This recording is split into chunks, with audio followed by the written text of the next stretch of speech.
እግዚአብሔርም ኖኅን አለው፣ የሥጋ ሁሉ ፍጻሜ በፊቴ ደርሷል።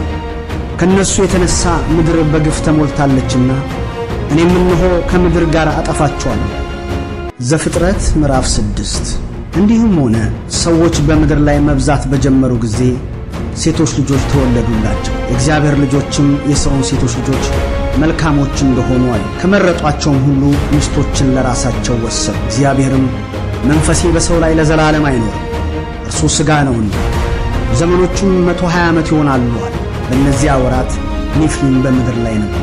ደግሞም ከዚያ በኋላ የእግዚአብሔር ልጆች የሰውን ሴት ልጆች ባገቡ ጊዜ ልጆችን ወለዱላት። እነርሱም በድሮ ዘመን ስማቸው የታወቀ ኃያል ነው። እግዚአብሔርም የሰው ክፋት በምድር ላይ እንደበዛ የልቡ ሐሳብ ምኞትም ሁል ጊዜ ፈጽሞ ክፉ እንደሆነ እግዚአብሔርም ሰውን በምድር ላይ በመፍጠሩ ተጸጸተ። ቪዲዮ ከተመቻችሁ አሁኑኑ ቻናሉን ሰብስክራይብ፣ ላይክ በማድረግ የዚህ ቻናል ቤተሰብ በመሆን ዘውትር የሚለቀቀውን ያገኙ።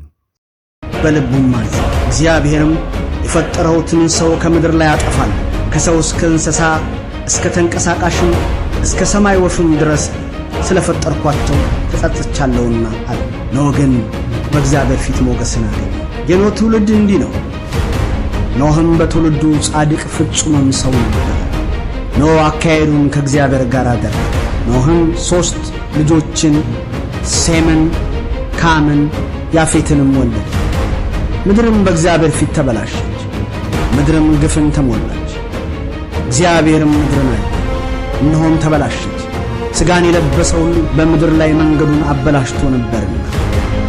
እግዚአብሔርም ኖኅን አለው፣ የሥጋ ሁሉ ፍጻሜ በፊቴ ደርሷል። ከነሱ የተነሣ ምድር በግፍ ተሞልታለችና እኔም እነሆ ከምድር ጋር አጠፋቸዋለሁ።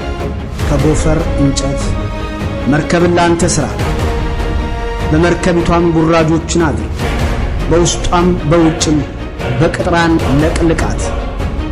እሷንም እንዲህ ታደርጋታለህ። የመርከቢቱ ርዝመት 300 ክንድ፣ ወርዷ 50 ክንድ፣ ከፍታዋ 30 ክንድ ይሁን። ለመርከቢቱም መስኮትን ታደርጋለህ፣ ከቁመቷ ክንድ ሙሉ ትተጨርሳት። የመርከቢቱንም በር በጎኗ አድርግ። ታችኛውንም ሁለተኛውንም ሦስተኛውንም ደርብ ታደርግላታል። እኔም እነሆ ከሰማይ በታች የሕይወት ነፍስ ያለውን ሥጋ ሁሉ ለማጥፋት በምድር ላይ የጥፋት ውኃን አመጣለሁ። በምድር ላይ ያለው ሁሉ ይጠፋል። ቃል ኪዳኔንም ካንተ ጋር አቆማለሁ። ወደ መርከብም አንተ ልጆችህንና ሚስትህን የልጆችህንም ሚስቶች ይዘህ ትገባለህ። ካንተ ጋር በሕይወት ይኖሩ ዘንድ ሥጋ ካለው ከሕያው ሁሉ 2 እያደረግህ ወደ መርከብ ታገባለህ። ተባትና እንስት ይሁኑ፣ ከወፍ እንደ ወገኑ፣ ከእንስሳም እንደ ወገኑ፣ ከምድር ተንቀሳቃሾች ሁሉ እንደ ወገኑ በሕይወት ይኖሩ ዘንድ 2 እየሆኑ ወደ አንተ ይሄዱ። ከሚበላውም መብል ሁሉ ለአንተ ወደ አንተም ትሰበስባለህ፣ እሱም ለአንተም ለእነርሱም መብል ይሆናል። ኖኅም እንዲሁ አደረገ፣ እግዚአብሔር እንዳዘዘ ሁሉ እንዲሁ አደረገ።